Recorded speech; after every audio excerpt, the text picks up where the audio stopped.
Every day, Helen Beata picks through the rubbish at the Honiara dump in the Solomon Islands. 3 years ago, Helen's husband lost his job when the company where he worked shut down. Only husband no more worker.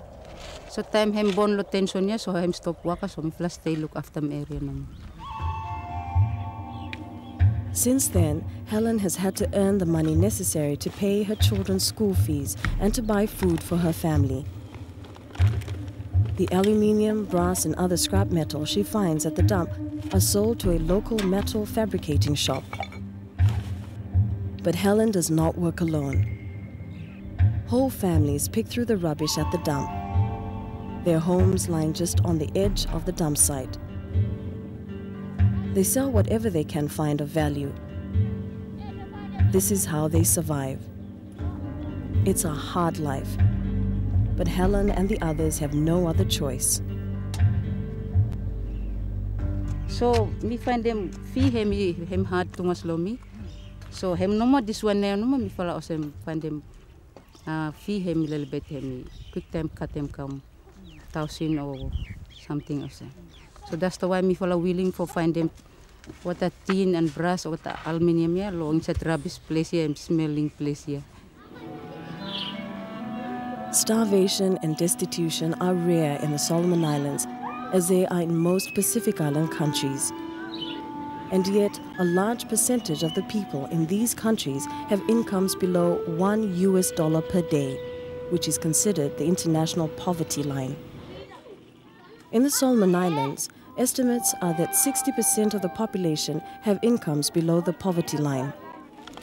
Helen's lifestyle is definitely one of poverty, but she is certainly not alone in her situation. Thousands of other women across the Pacific Islands live in similar situations. Every day they struggle to provide themselves and their families with the most basic necessities of food, education, and housing.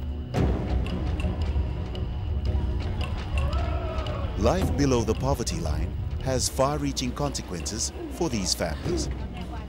Those who live in poverty are much more likely to have children who die prematurely than those in higher income groups. Mothers living in poverty more commonly die in childbirth or in the first year after the birth. Children from poorer families have more nutritional problems, often due to the lack of proper food at home. These nutritional problems can lead to health problems such as diarrheal diseases, skin infections, and respiratory illnesses. Statistics also show that those living in poverty are also more likely than others to contract malaria and other serious diseases such as HIV and AIDS as well. They live in an environment that exposes them to situations whereby they do not have access to condoms, for instance, and they do not have access to jobs that are less at risk. It's in poorer environment that you find sex workers or just people who are trying to sell their body to get some kind of income and therefore put themselves at risk.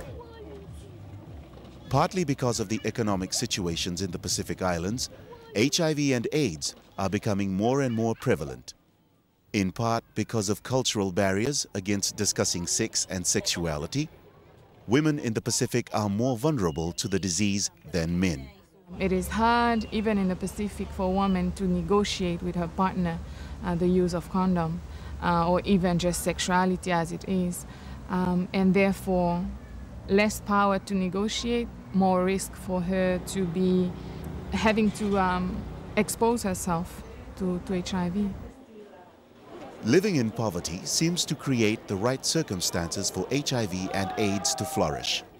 Even those who may have been living above the poverty line before contracting the disease are often dragged down into poverty by the high cost of medicines for HIV and AIDS. We need to look at ways of alleviating poverty to prevent HIV, but we also need to look at preventing HIV to alleviate poverty, basically. So it really goes together. The physical and mental development of young children is also greatly affected by living in poverty. On average, these children struggle more in school, drop out earlier, and consequently have more trouble getting jobs. This allows the frustrating cycle of poverty to continue. To end this cycle, the number of people in paid employment must increase. And the main way for that increase to happen is for more jobs to be created.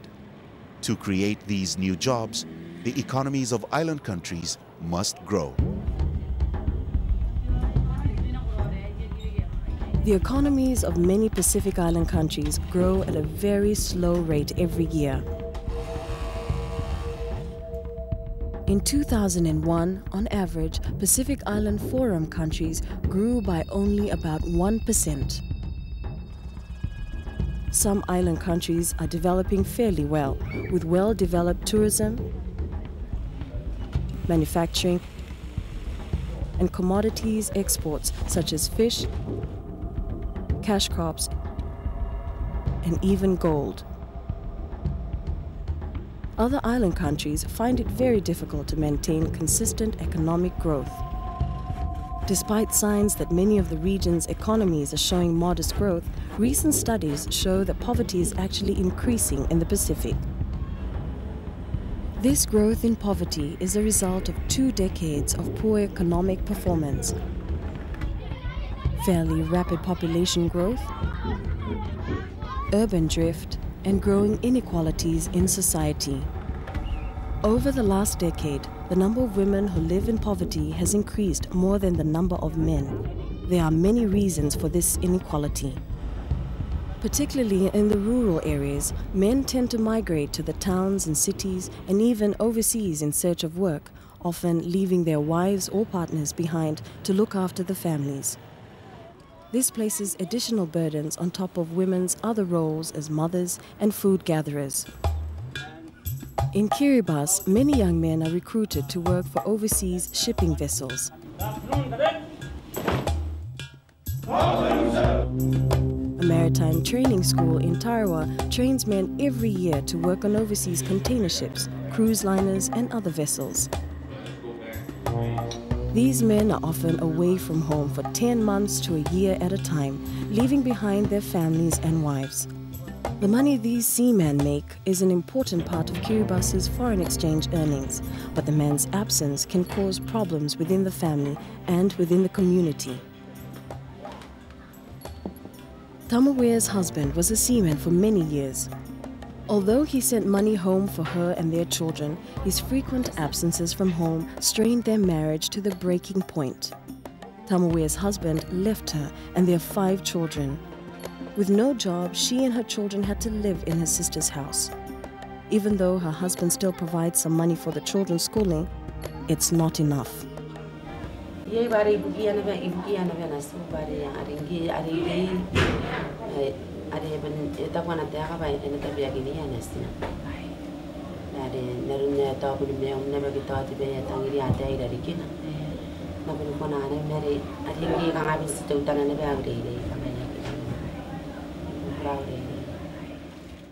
With little or no education, women like Tamawea have great difficulty finding employment. In many Pacific families, women are often overlooked for further education.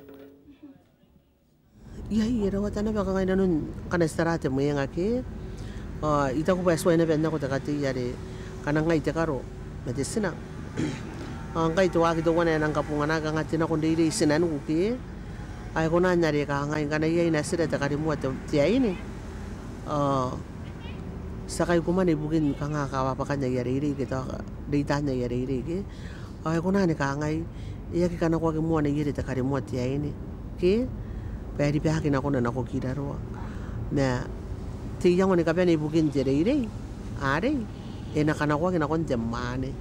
It's not enough just to improve women's access to education. Certainly that is an absolutely essential thing that must occur, but it is not enough. Women must be taught how to stand up and say, we demand this for our children, we demand this for ourselves. And the legal frameworks must exist to allow women to assert those rights. For many jobs in Pacific Island countries, first preference is given to men, who are traditionally considered to be the heads of the household. With less education, women are often forced to take paid employment at a lower level than that of men. And these women are usually the first to be laid off in times of financial difficulty. Tamauea's efforts to find a job are made worse by her role as a single mother. Even if Tamauea is able to get paid employment, there is no one to look after her younger children. If she brings relatives in from the outer islands to help her with the children, she then has the added burden of providing for these relatives as well. There's a very clear link between women and poverty. And the types of discrimination that women suffer exacerbates their poverty. Addressing issues of discrimination is happening, although for many island countries, it is not a priority. Governments don't often see the link between poverty and issues of human rights. Human rights issues are also seen as being politically sensitive in some countries. Because countries are nervous about human rights, they're uncomfortable about using the human rights language. But if women don't assert their human rights, there's little chance of alleviating poverty in the Pacific. Another major cause of poverty in the Pacific is high population growth. In some island countries, like the Solomon Islands, population growth hijacks many opportunities to deal with poverty. This is because the number of children born every year is far greater than the country's ability to provide these new citizens with education and employment. In the Solomon Islands, 76% of all those eligible to be enrolled in secondary schools stay home. The situation in the rural areas is even worse. The main reason for this low enrollment is the inability of many families to pay their children's educational expenses. This lack of access to education helps continue the cycle of poverty, because without proper education, many young people have difficulty finding jobs after leaving school. Yet another growing cause of poverty in the Pacific Islands is globalization. Globalization can be described as the increase in movement across national borders of a combination of goods and services. This includes the movement of money and labor between countries. Globalization presents many opportunities, especially for larger metropolitan countries that have substantial natural resources and a large workforce. Small island countries, though, are often left behind in the competition for global markets. One major disadvantage for Pacific Island countries is their geographic isolation. Countries like Kiribati are thousands of kilometers from the nearest metropolitan country. Some island countries have few local products to trade. They have to import most of the items their people use. The value of what Kiribati imports is nearly 6 times greater than what the country exports. This creates what is called a trade deficit. Among other things, the deficit ensures that the cost of imported goods in Kiribati remains relatively high. A high cost for basic items slow the rate of economic development. Globalization also helps to force more women into situations of poverty than men. One reason is that women can usually be hired for less money and will work in poorer working conditions than men. The growth of manufacturing businesses that require cheap labor means that more women are now entering the workforce than ever before. If companies can continue to keep wages and worker benefits low, they become more competitive on the world market. This then becomes a dilemma for island countries. If national wages rise too high, factories set up by investors simply move to countries where people will work for less.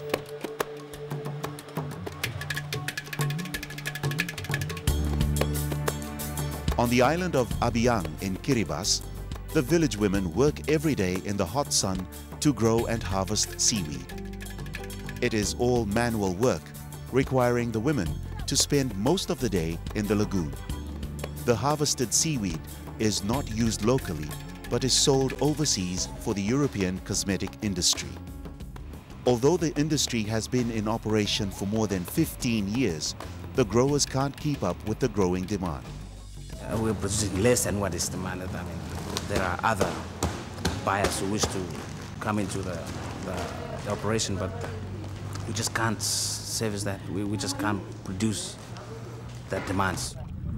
In the Maneaba, or traditional community meeting house, women have little say, despite the large role they play in the seaweed industry. The seaweed, kangaki what the day by a kairaki hammock and the diary by a baby, ibugin the karikiraki and the kiyaki.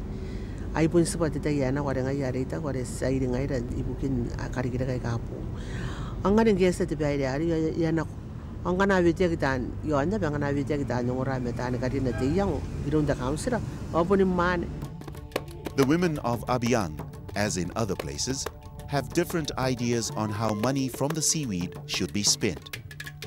But the final decision is always made by the men. The future for the village of Abiang is not certain. Because of globalization, the overseas market for seaweed is always at risk. There will always be countries that may be able to grow the seaweed more cheaply or ship it at a lower cost. But those at the Atoll Seaweed Company are very optimistic of the industry's future growth. So far, it's been said it's increasing on a yearly basis of, say, 7 to 14% every year, so the demand is growing. Despite this optimism, the people of Abiang and other islands know they are vulnerable to the shifting forces of the world seaweed market.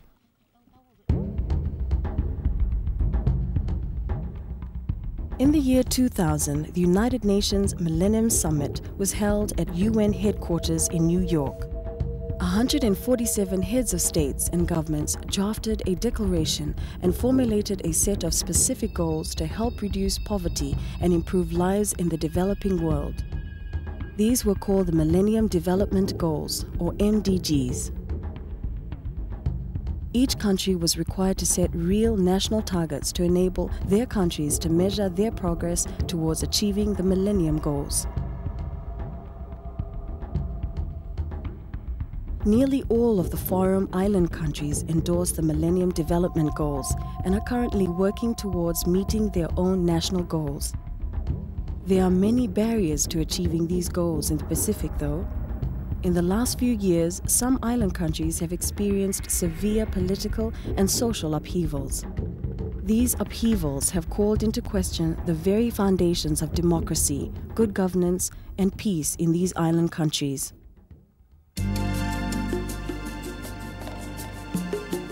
Island governments sometimes create their own obstacles to effectively deal with poverty. These obstacles include oversized public sectors, poor governance, political instability, and even violence resulting from these situations. In the Solomon Islands, for example, the government of the previous Prime Minister was widely criticized for corruption and other practices of poor governance. You know, the government is have this obligation that they should be looking after its citizens, and they haven't been doing that. And the citizens of the country haven't been getting what they expected out of the governments. So I think that's why everybody just got fed up. That led to this problem we just had. The Solomon Islands' ability to achieve their Millennium Goals was greatly affected by the sometimes violent social unrest which began in 1999. This unrest led to a coup in 2000 and nearly a complete breakdown of law and order for the next 3 years.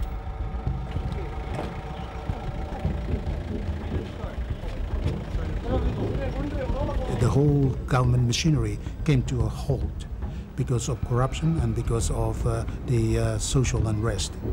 And therefore, poverty has increased in that sense, poverty of access. Even essential government services became unreliable, mainly due to the government's inability to regularly pay civil servants. The near collapse of the economy made prices rise and jobs hard to come by. For ordinary people such as Esther Serere and her family, their lives became a struggle. Esther's husband died during the ethnic tension, leaving her alone to provide for their 4 children. Unable to get a job, Esther raises and sells chickens to make enough money for school fees and food. So this time, me still strangle it for pikinini blow me. So me baraka find him hard for good blow me this time. For the economy in the Solomons to recover, more investment is needed. But many investors are hesitant to put their money into a country that has experienced such recent social turmoil. That can only be done through good law and order, because peace and development come together. There is no development without peace. A large public service can also be a barrier to a country's economic growth. In Kiribati, the size of its public service is very large in relation to its population and economic situation. For a population of 98,000 people, the public service employs over 9,000 people. This means that the government employs nearly 10% of the entire population. Paying all those public servants is a huge financial burden to the Kiribati government. It drains money that could otherwise be used to improve education or improve communication links and other developments that could help economic growth. And this economic growth could then help reduce poverty. Despite the difficult challenges to economic development that face Pacific Island countries, there is hope on the horizon. To assist Pacific Island countries cope better with the effects of globalization, regional trade agreements have been developed.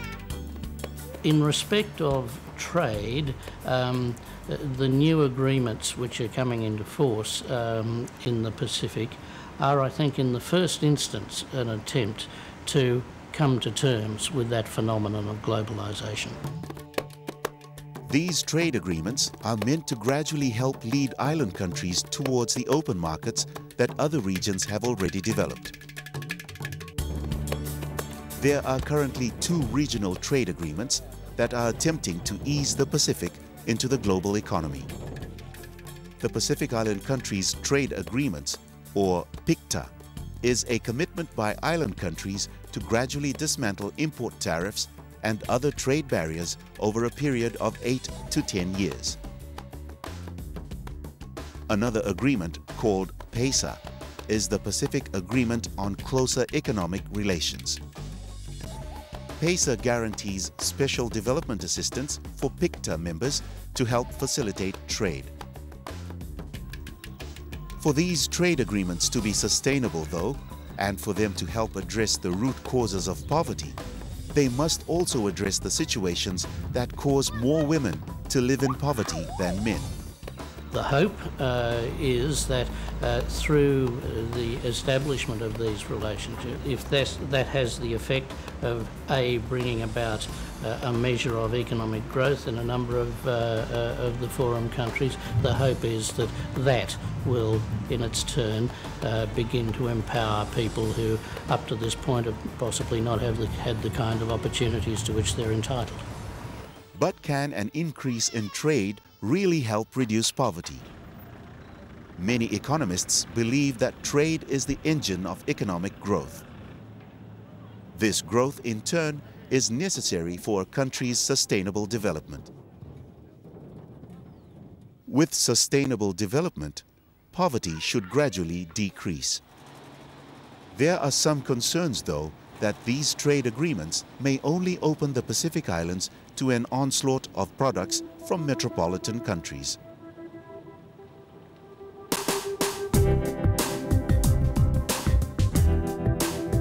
Although there are risks from globalization, there are many opportunities for island countries as well.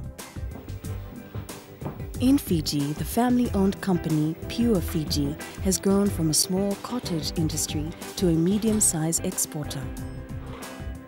Containers of Pure Fiji's products are exported primarily to the United States. Employing primarily women, the owners of Pure Fiji take into consideration the needs of the local women it employs.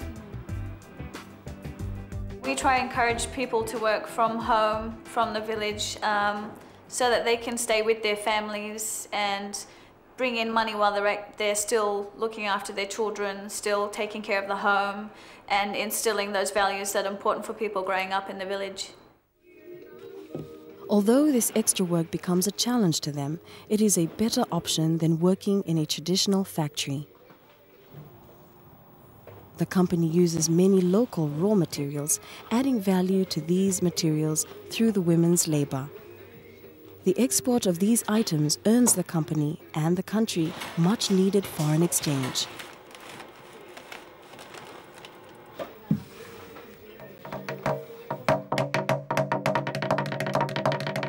Education is seen as one of the keys to development.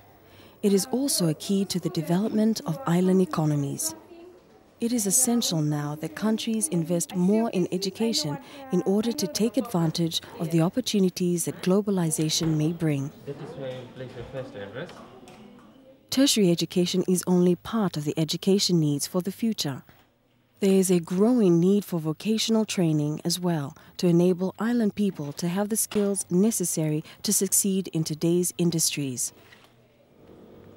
Businesses in the Pacific that provide local products that replace imports have many opportunities in today's global economy.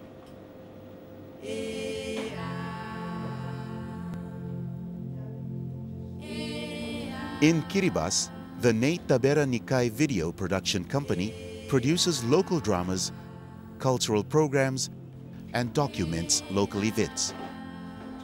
We have produced other work that have been shown on television or distributed to our Pacific neighbors. The demand for the work, as we see it, has been growing and growing. Although the market outside the country for Kiribati video programs is fairly small, the sale of their programs in a small way locally substitutes the sale and rental of imported video programs. In this way, more money stays in Kiribati, helping to further develop the company itself and those who work for it.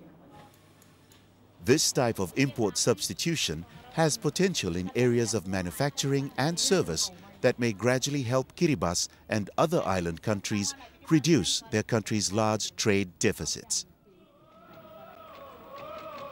Another area of opportunity is in the field of handicrafts. Ravai Fatiaki Avoy runs her own business making handicrafts that combine traditional materials with more modern designs. She sells mainly to the local market, but an increasing number of her creations are bought by overseas visitors. To increase the volume of handicrafts sold overseas, though, Pacific Island handicraft makers need to improve both the quality and the quantity of their work. We're still slow in terms of bringing up our handicraft to a level where we can not only compete internationally, but where it'll be more accessible and more readily available. Even with the handicraft industry, there are growing concerns about globalization. Although Pacific Island designs are unique to the region, there are concerns that countries outside the region are copying these designs and selling their handicrafts at cheaper prices. This situation points to the need for legislation on intellectual property rights to include Pacific Island handicrafts. The Pacific's unique designs may need to be protected to ensure that they remain Pacific-made and not mass-produced in factories in Asia. It also helps ensure that money earned on Pacific Island designs stays in the Pacific.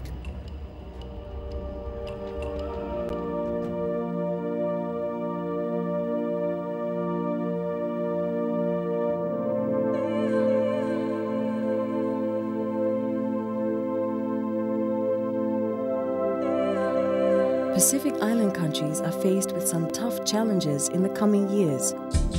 How to prevent urban migration and respond to the rapid growth of their populations? How to improve healthcare for women and children with limited national budgets? how to curb the law and order problems that hamper the country's economic growth, how to encourage the development of industries that take into account the special roles and needs of women, and how to create employment and increase exports without destroying the fragile island environments. These are only a few of the challenges that lie ahead. For Helen Beata and other women living in poverty, the challenges are not written on paper or printed in a report. They live them every day. But Pacific women are beginning to rise to the challenges and are succeeding. They are showing with their actions that the changes caused by globalization are not necessarily bad for the Pacific. They are showing that for Pacific women, there is hope on the horizon.